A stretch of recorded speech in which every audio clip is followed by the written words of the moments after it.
नमस्कार.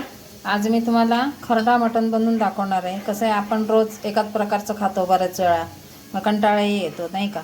तर खरडा मटण बनवण्यासाठी इथे मी मटण घेतलं आहे आणि त्याला मीठ, हळद, आलं, लसूण आणि थोडीशी कोथिंबीर असं लावून ठेवलेलं आहे अर्ध्या तासापूर्वी. त्यामुळे त्याला ते पाणी सुटलं आहे. कमीत कमी 15-20 मिनटं, अर्धा तास असं ठेवायचं, म्हणजे ते छान मुरतं.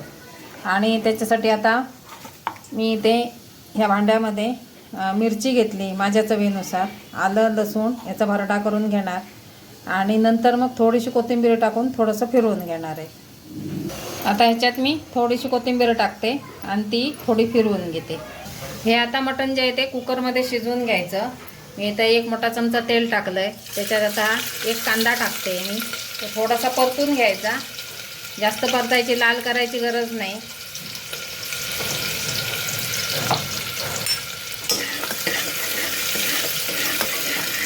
कांदा परतून झाला आहे. आता ह्याच्यात आपण हे मटण टाकूया.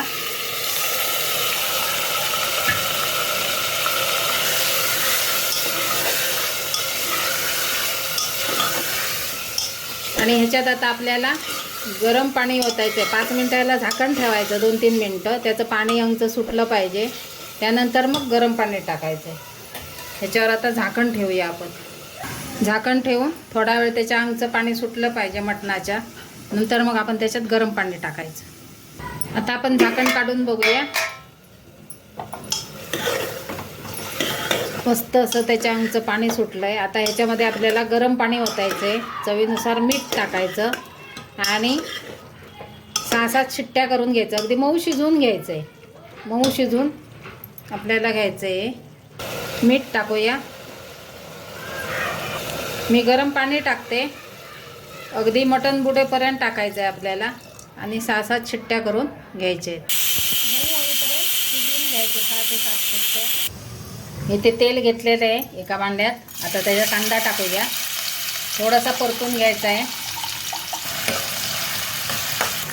कांदा परतून झाला आहे. जो आपण खरडा केला आहे, आलं लसूण मिरची, तेही परतून घेऊया 2 मिनटं. मी जरा जास्त मिरच्या वापरल्या आहेत, कारण आम्हाला थोडंसं तिखट लागतं आणि त्यामुळे चव पण छान येते. थोडं तिखट असेल तर मस्त अगदी. आता आपण हे शिजवून घेतलेलं मटण टाकूया. मटण अगदी मऊ शिजलं पाहिजे.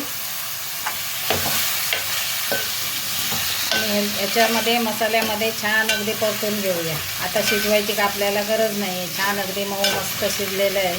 मीठ पण बरोबर झालं आहे त्याला. जर कमी मीठ पडलं असेल तर या वेळेला आपण टाकायचं. तर माझं मीठ बरोबर आहे, कारण जे सूप होतं ते मी पिऊन बघितलं.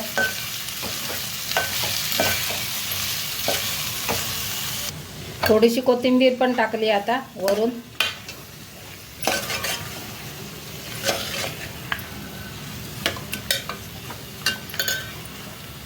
ह्याच्यावर आता मी थोडंसं लिंबू टाकते. जास्त लिंबू नको टाकायला. थोडंसं टाकायचं. जसं आपण गोडामध्ये मीठ कसं टाकतो, चव वाढते, तसं थोडंसं पिळायचं. आंबट करायचं नाही. आपलं खरडा मटण तयार झालं आहे. आवडलं तर लाईक शेअर करा आणि चॅनलवर नवीन असतील त्यांनी सबस्क्राईब करा. आपलं खरडा मटण तयार झालं आहे. काहीतरी वेगळी चव. रोज आपण एकाच चवीचं खातो. मस्त असं मऊ शिजलेलं आहे आणि चव खूप छान आलेली आहे. असं तुम्हाला खरडा मटण करायचं असेल तर नक्की करा.